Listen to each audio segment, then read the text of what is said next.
불이 상대성을 넘어서라. 마음을 쉬게 하라는 말은 마음의 활동을 멈추라는 뜻이 아니다. 마음을 몸 구석구석에까지 퍼지도록 하라는 뜻이다. 마음을 가득하게 하고 두 손으로 수인을 지어보라.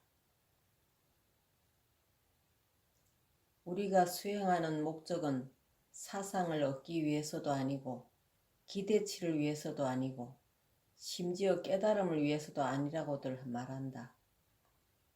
그렇다고 이 말의 의미가 아무런 목적 없이 앉아만 있으라는 뜻은 아니다. 이 수행이 뭔가를 얻으려는 데 두어져 있지 않다는 관점은 반야신경에 근거를 두고 있다. 그러나 극히 조심하지 않으면 그 경 자체가 그대에게 뭔가를 얻겠다는 관념으로 전달하는 꼴이 되고 만다. 반야신경에는 현상이 곧 없음이요 없음이 곧 현상이라는 말이 나온다. 우리가 이 글귀를 집착하게 되면 상대적 개념에 빠지기 쉽다. 여기에 우리, 즉 현상이 있고 또 현상을 통하여 깨달으려고 하는 의미 있다. 그럴 때 없음이 현상이고 현상이 없음이라는 말은 여전히 상대적이다.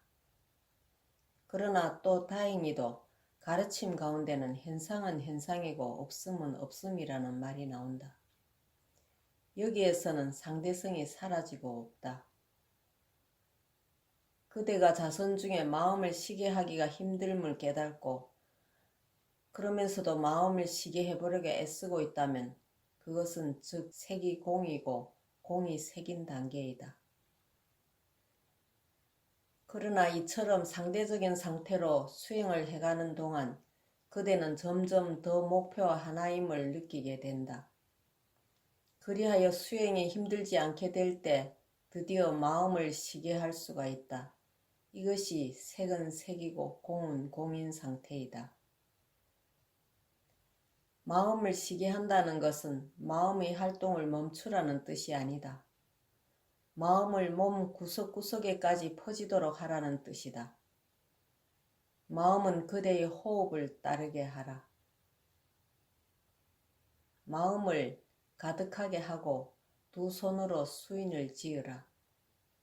일심으로 앉아 있으면 다리가 아프지만 이에 개의치 말아야 한다.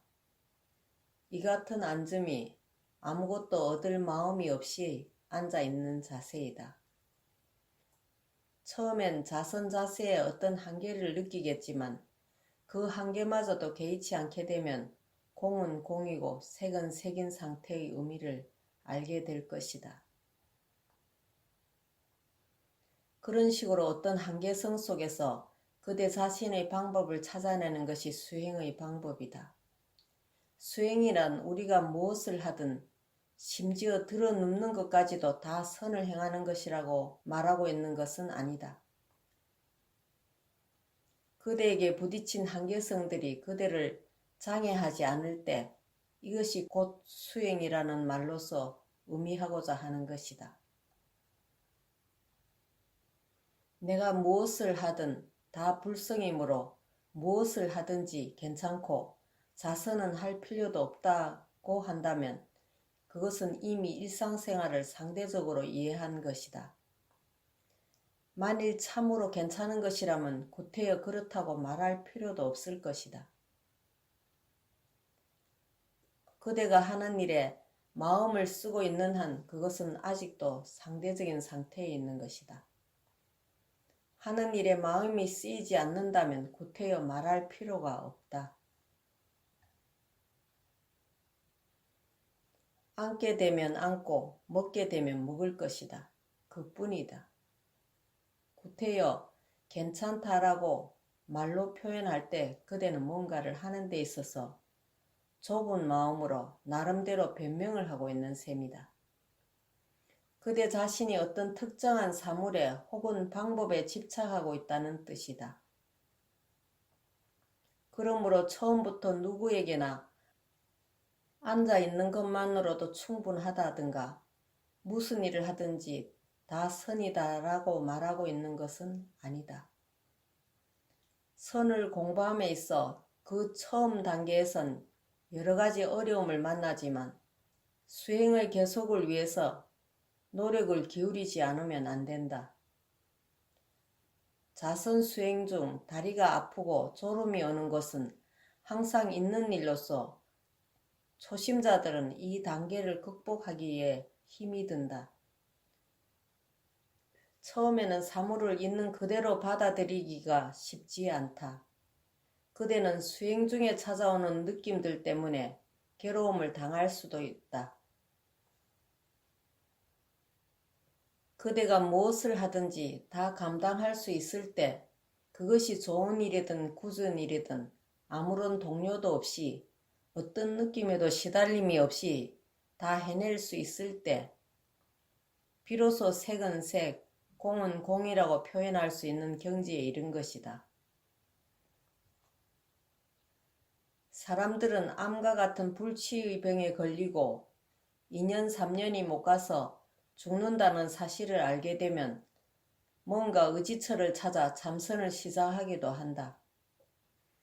어떤 사람은 신의 도움을 의지해 볼 수도 있고 어떤 사람은 선수행을 시작해 보기도 한다. 그런 사람의 수행은 빈 마음을 얻는 데 집중될 것이며 상대성이 주는 고통으로부터 벗어나려고 노력하고 있음을 말해준다. 이 같은 수행이 바로 색은 공이고 공은 색인 단계의 수행이다. 공의 진리를 통하여 그는 그의 삶 속에서 그것이 실현되어지기를 원할 것이다. 이런 식으로 수행하며 믿고 노력하는 것은 물론 도움이 될 것이다. 그러나 그것이 완전한 수행이라고는 할 수 없다. 완전한 수행은 그대의 삶이 짧은 것임을 알면서 하루하루 순간순간을 즐기는 것, 그것이 색은 색이고 공은 공인식의 삶의 방식이다. 부처님이 오시면 부처님을 맞고 마군이 찾아오면 마군을 맞아들인다. 그래서 중국의 우문선사는 일면불, 월면불이라고 말했었다. 한 번은 그가 병에 걸렸을 때 누군가가 좀 어떠시냐고 문안을 했다. 그랬더니 선사의 대답이 일면불, 월면불이었다. 이것이 색은 색, 공은 공인 삶이다. 아무것도 문제될 것이 없다. 1년의 삶도 좋고 100년의 삶도 좋다. 수행을 계속하면 누구나 이러한 경지를 얻게 된다. 처음 단계의 초심자들은 여러 가지 문제점들을 맞게 되며 지속적인 수행을 위해 노력하지 않으면 안 된다. 초심자의 경우 노력 없는 수행은 진짜 수행이랄 수 없다. 특히 젊은이들의 경우엔 어느 단계에 이르기까지 대단한 노력을 기울여야 할 것이다. 손과 발을 뻗을 수 있는 한 멀리까지 뻗어보지 않으면 안 된다. 색은 역시 색이다. 그대가 마침내 자신에 대해서 모든 것을 잊어버릴 필요가 있다고 느끼는 단계에 갈 때까지 그대 자신의 방법에 진실해야만 한다. 이 같은 단계에 도달하기 전에는 우리가 하는 일은 모두 선이라거나 수행을 하든지 말든지 상관없다거나 하는 등의 말은 완전히 잘못된 것이다. 그러나 만일 온 마음과 온 몸으로 수행을 계속하기 위해 뭔가를 얻겠다는 생각 없이 최선의 노력을 다한다면 그때야 그대가 무엇을 하든 그것은 참된 수행일 것이다. 그때에 가선 그대로 계속하는 것만이 목표가 되리라. 그대가 무엇을 행하든지 그것을 하는 것만이 목적이 되리라.